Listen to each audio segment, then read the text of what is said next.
Am I the asshole for refusing to babysit while family goes on vacation? My family treats me like a doormat. Now they are planning a cruise without me and assuming I'd stay behind to babysit their kids. They expected me to watch the kids while they had a good time, even though I, 25F, was not invited to the family cruise. Hello, Reddit. Usually, I just read posts and marvel at how families can be so cruel to one another. As it happens, I just received a story from my own family that is worth sharing. I need some perspective since, for the past week, this has been weighing heavily on my chest. I'd like to introduce myself. I'm a 25-year-old single software developer for a big tech business in Seattle, and it seems like I've been made the family doormat. I got what most people would call a dream job 3 years ago after graduating from college. I've been advancing my career consistently. My work is rewarding and difficult, and my team respects me. However, in my family, I'm simply the one who can be counted on, the person who others turn to when they need assistance, particularly with childcare. Please understand that I adore my nieces and nephews. I've always been available for last-minute babysitting crises or anytime someone needs a helping hand. Perhaps I erred by being overly approachable and eager to assist.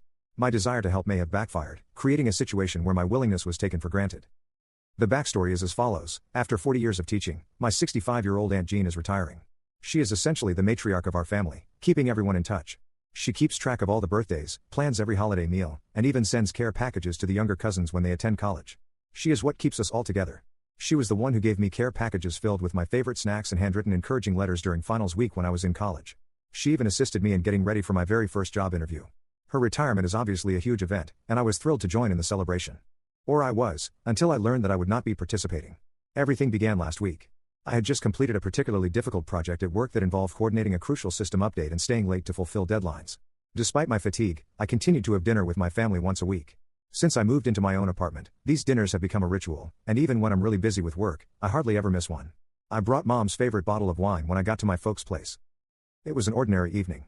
My sister Rachel, 32F, was looking through her phone, my dad was half watching a sporting event on TV, and my mom, 55F, was worrying about what to make. Her 2-year-old was on the floor playing with blocks and would sometimes call out to everyone who passed.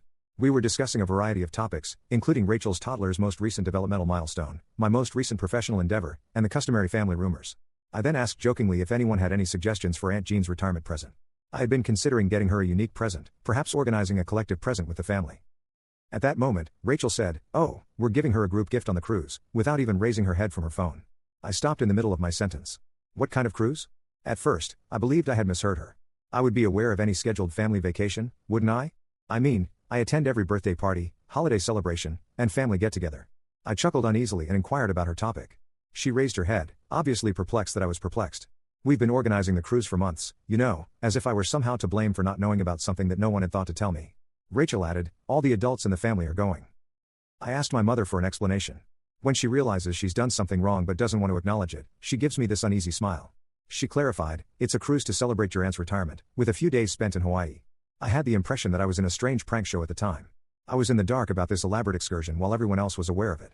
Suddenly, the space felt too warm and cramped. My heart was pounding as I struggled to comprehend what was going on.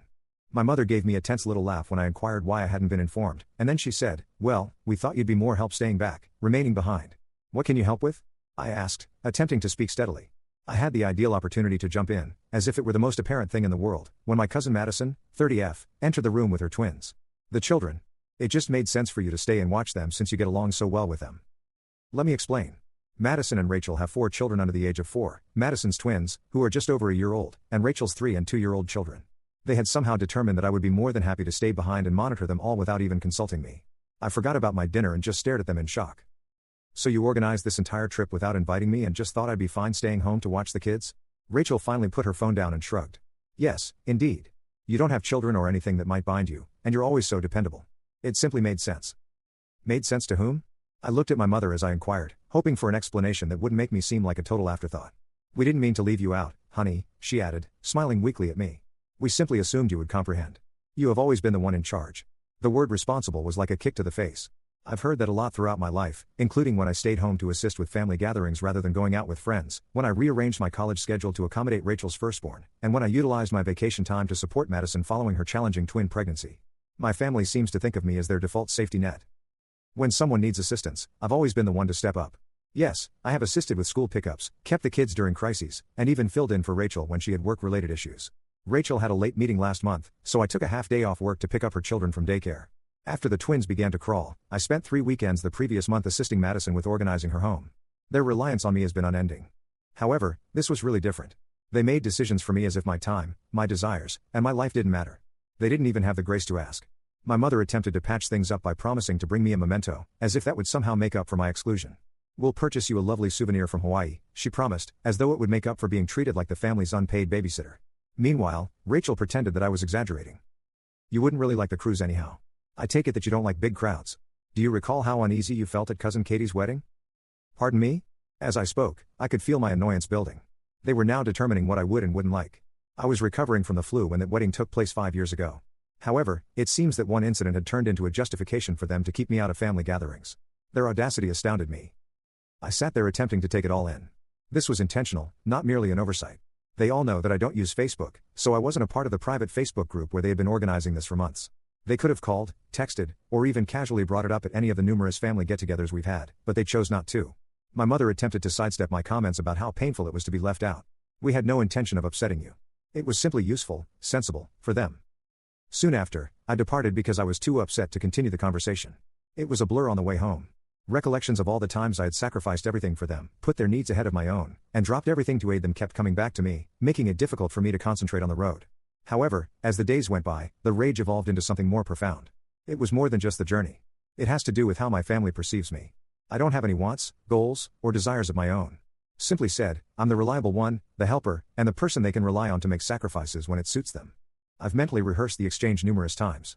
I recalled spending the entire night with Rachel during the colic episode of her first child, how I assisted Madison in her quest for strollers and car seats that are suitable for twins, and how I've never missed a child's birthday celebration or school function. As I gave it more attention, I came to the conclusion that this wasn't an isolated incident. They have always treated me in this manner.